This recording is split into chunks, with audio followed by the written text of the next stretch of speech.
Halo teman-teman, selamat datang di channel Koki Kosan. Nah, kali ini kita akan buat karamel custard pudding ala anak kosan nih dengan hanya menggunakan 5 bahan utama aja loh. Nah, bahan yang pertama yaitu siapkan 2 butir telur, selanjutnya ada susu, ada gula, vanili, dan juga garam. Nah, setelah bahan-bahan tadi disiapkan, yuk kita lanjut ke langkah-langkahnya. Nah, langkah pertama yaitu kita harus membuat karamelnya dulu nih. Hidupkan kompor kalian terlebih dahulu ya, tapi jangan pakai kompor tetangga. Nah, selanjutnya kalian bisa masukkan kurang lebih 4 sendok makan gula pasir. Lalu kalian tambahkan juga air kurang lebih 4 sendok makan, tapi air putih ya teman-teman, jangan air comberan ataupun air sabun mandi nih. Lalu kalian aduk-aduk terus sampai dia caramelize. Nah, di sini kita mau ngasih tips nih. Tips yang pertama yaitu kalian gunakan api kecil ya agar karamelnya tidak gosong. Nah, tips yang kedua, ketika kalian mengaduk karamel tadi, gunakan pengaduk non stainless biar teflon kita itu tidak mudah rusak. Terus kita tunggu hingga warnanya berubah sedikit kecoklatan dan ada belubuk-belubuk berbusa gitu teman-teman, seperti sabun mandi kita. Nah, setelah itu karamelnya jadi, kita bisa masukin nih ke dalam gelas atau cetakan yang sudah kita siapkan sebelumnya. Nah, di sini kita menggunakan 2 cetakan karena kita memang bahan yang kita siapkan untuk 2 buah cetakan. Nah, lalu kalian bisa nih masukkan 1 butir telur utuh dan juga 1 butir kuning telurnya saja ya, tanpa putih telurnya. Jadi kalian pisahkan terlebih dahulu putih telurnya ya.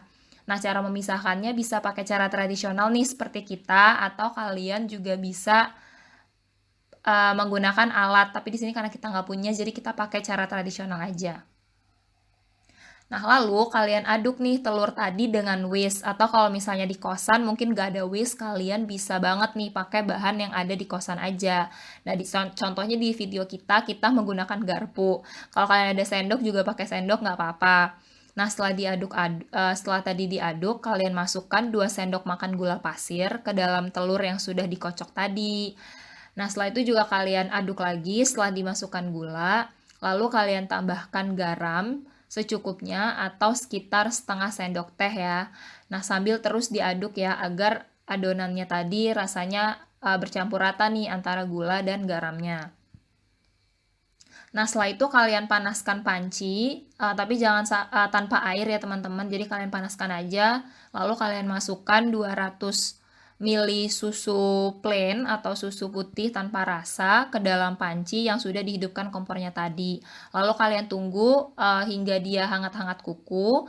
Setelah itu kalian tuangkan ke dalam adonan telur tadi yang sudah dicampur.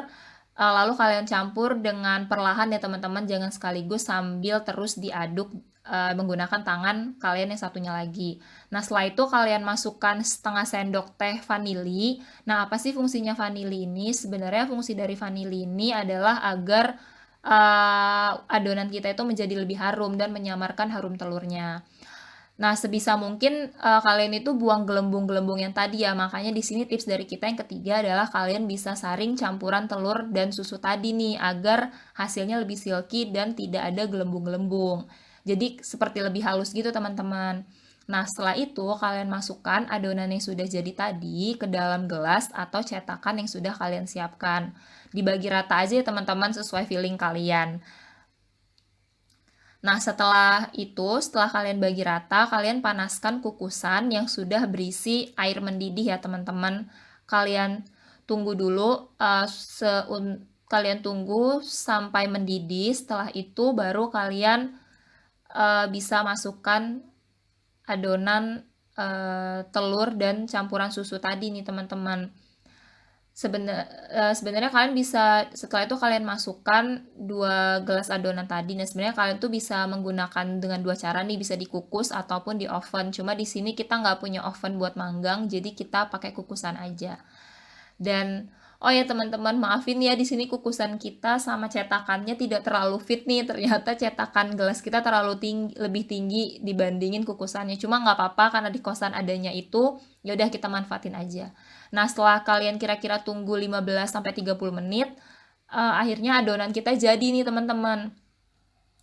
Nah, setelah jadi, kita ada tips yang keempat nih, jangan lupa ketika kalian mau nuangin ke wadah, kalian tusuk dulu ya sisi kanan kirinya menggunakan tusuk gigi.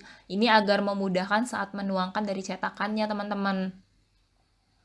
Karena dia bisa memberikan rongga-rongga udara gitu, jadi nanti lebih mudah ketika kalian menuangkan ke dalam adonan kalian. Lalu jadi deh karamel custard pudding ala anak kosan kita. Oh ya, karena kita bukan koki profesional, maafkan ya adonan kita sedikit gompel nih. Nah, kalau misalnya kalian bertanya kenapa karamelnya encer gitu, karena kita di sini menggunakan kukusan guys. Tapi kalau kalian punya oven atau microwave, mungkin kalian bisa menggunakan metode panggang, jadi hasil karamelnya itu lebih padat dan warnanya juga lebih kecoklatan gitu untuk warna karamelnya. Nah, itu aja resep masakan kita kali ini. Selamat mencoba karamel custard pudding ala anak kosan dengan 5 bahan yang mudah didapatkan dan tentunya juga murah. Oh ya, dan satu hal lagi juga, kalian bisa ngebuat ini dalam waktu yang sangat simpel loh teman-teman. So, sampai ketemu di episode koki kosan lainnya.